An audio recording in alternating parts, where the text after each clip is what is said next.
Hi, for this week's topic, I decided to talk about the challenge of too much evidence.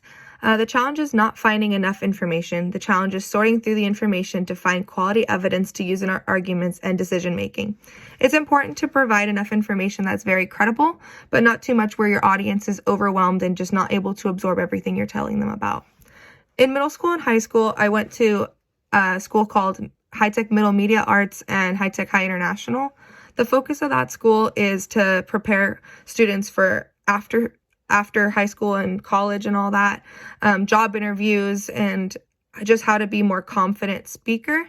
So instead of taking tests and exams to prove the knowledge that we learned, we would actually do presentations of learning. So we'd actually stand in front of the class, the school, the grade, and just present about everything that you've learned about.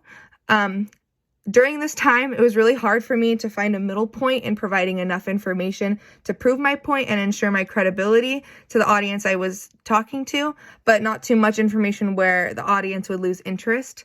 I was very good at just using way too much information because I would do a bunch of research and think everything is super interesting, but not picking out the important information for my actual presentation.